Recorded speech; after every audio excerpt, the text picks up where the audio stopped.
Continuamos de Celestial FM y estamos retomando lo que veníamos hablando. Estamos frente a la escritura que está justo antes del libro de Apocalipsis, que es un tema, el Apocalipsis es un tema que muchos está hablando, está dando para películas, para libros, para muchas cosas, porque también es mucho lo que se desconoce de lo que encierra en sí misma el Apocalipsis. Si bien en términos generales se entiende que se habla dentro de ese periodo que ha de venir pronto sobre la humanidad, un periodo de juicios, de mayores dificultades de las que todavía hay, pero no hay por qué temer eso, no hay por qué ser dramáticos en eso, porque el anuncio y lo que se nos ofrece es que antes que venga ese momento de gran tribulación, como no lo ha habido antes, ni lo habrá jamás sobre esta tierra, antes de que eso se manifieste, Jesucristo prometió volver. Así como se prometió una vuelta, una primera vez que Él vendría, y así fue, y se cumplió una infinidad de profecías cuando Cristo justamente vino por primera vez, y eso es un hecho renombrado, un hecho confirmado, es un hecho histórico que en realidad nos pone en el año en que estamos justamente después de Cristo. Bueno, con esa misma firmeza se profetiza en la Biblia su segunda venida. Y esto va a ser sin relación con el pecado, en el sentido de que Él ya vino esa primera vez y entregando su cuerpo y su vida en el madero, asumiendo el lugar de todos nosotros como pecadores, para darnos a través de la fe que es en Él el perdón de pecados, la vida eterna, la salvación para siempre. Eso ya lo hizo una vez y para siempre. Esta segunda venida será justamente para tomarnos con Él mismo, para llevarnos hacia sus moradas celestiales en el cielo. Y eso es como algo una figura que había antiguamente en la Biblia, que eran las ciudades refugio, justamente lugares donde uno podría estar seguro, tales como en los días de Lot, la destrucción de Sodoma y Gomorra. Había una ciudad llamada Zoar donde ellos se refugiaron, donde la familia de Lot se refugió. Y Dios quiere salvarte a vos y quiere salvar tu familia y quiere llevarte a un lugar seguro antes de que pase todo lo que va a pasar. Y justamente en el libro de Judas, que decíamos que no era aquel Judas que todos conocemos, el que traicionó a Jesús, sino otro discípulo de Jesucristo, uno verdadero, ¿no?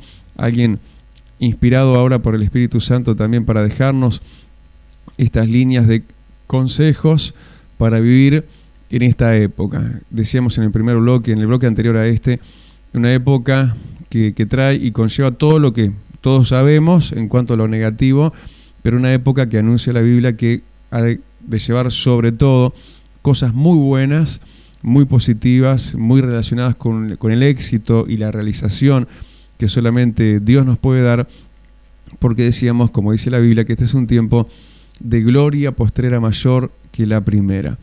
Y para alcanzar esa gloria, para alcanzar ese favor, ese éxito que Dios quiere dar, como contraste en una época de oscuridad como es esta, aquí se nos aconseja justamente cómo vivir en esta vida, nos advierte los peligros que hay y cómo vivir de tal forma que nada nos mueva, nos conmueva, nos pueda arrastrar hacia la destrucción, en la cual muchos van, pero además mantenernos ahí en primera plana para que Dios en sus manifestaciones de bendiciones, y bueno, eso tenga que ver con nosotros también.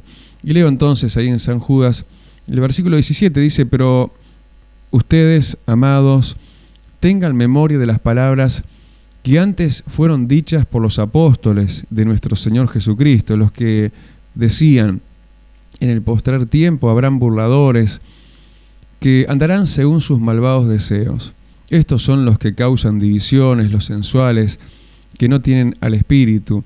Pero ustedes, amados, edifíquense sobre vuestra santísima fe, orando en el Espíritu Santo, consérvense en el amor de Dios, esperando la misericordia de nuestro Señor Jesucristo para vida eterna. Algunos que dudan, convencerlos; a otros salvad, arrebatándolos del fuego; y de otros tened misericordia con temor, aborreciendo aún la ropa contaminada por su carne. Y aquel que es poderoso para guardaros sin caída y presentaros sin mancha delante de su gloria con gran alegría, al único y sabio Dios, nuestro Salvador, sea gloria y majestad, imperio y potencia, ahora y por todos los siglos. Amén. ¿Y qué es lo que se nos quiere decir con esto? Son frases muy sencillas, si bien por momentos puedan parecer un poco complicadas, pero son cosas muy sencillas y muy prácticas.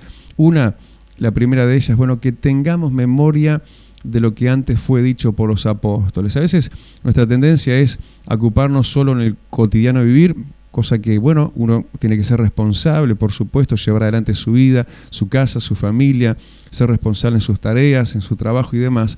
Pero en este tiempo no podemos olvidar, y el consejo era, hay que tener memoria de las cosas que fueron antes dichas.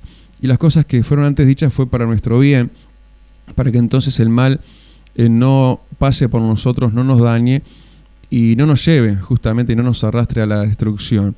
Saber que, bueno, que vivimos, como decía, el postrer tiempo, que serían tiempos peligrosos, donde se estarían manifestando ciertas cosas que justamente al mencionarlas este pasaje, uno dice, bueno, es como que este hombre, Judas, de alguna manera hubiera podido echar un vistazo a esta época, siglos y milenios después de la época de él, y dar realmente en el clavo, ¿no? Decir las cosas exactas que justamente están pasando en este tiempo. Porque no era Judas el que hablaba, sino justamente, como siempre decimos, la Biblia es inspirada por Dios, es inspiración divina.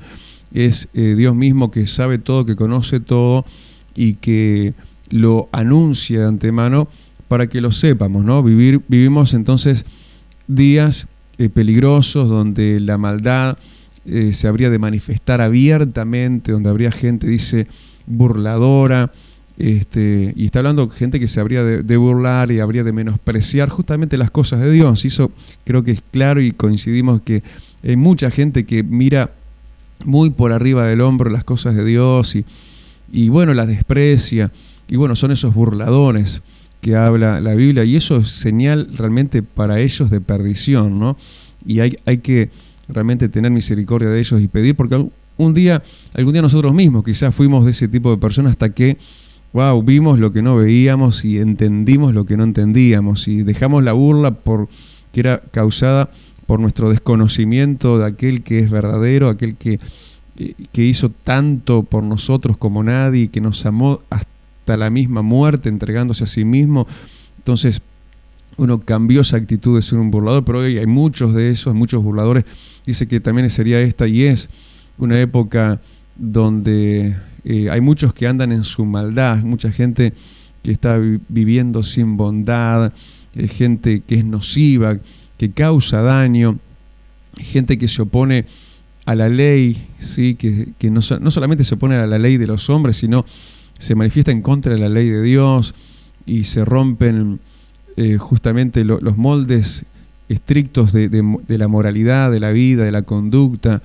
Y hoy la inconducta parece ser algo como se ha extendido como una plaga en muchísima gente, ¿no? La maldad que antes era solamente quizás más interna, ¿no?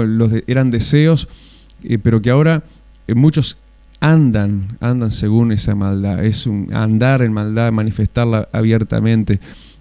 También habla de personas que se manifestarían en este tiempo, que serían personas que causarían divisiones. Y vaya que hay de eso, ¿no? Gente que se interpone en familias, gente que se interpone en el trabajo. Hay maldad realmente nociva en ese aspecto también, donde muchos están sufriendo, ¿no? Fuegos cruzados, como se dice. Hogares de años, matrimonios de años que están siendo destruidos por algún tercero. Gente que se ocupa, parece como que se ocupara de destruir personas a través de lo que es el ocultismo y cosas por el estilo, ¿no? Y eso es realmente lo que ya se estaba viendo de antemano. Personas, también dice el versículo 19, que tiene mucho que ver con todo lo que veníamos mencionando, personas que serían sensuales, ¿no? La sensualidad atrapa a muchos porque la sensualidad está dentro de la cabecera, digamos, de la lista de las debilidades del ser humano, tanto del hombre como de la mujer.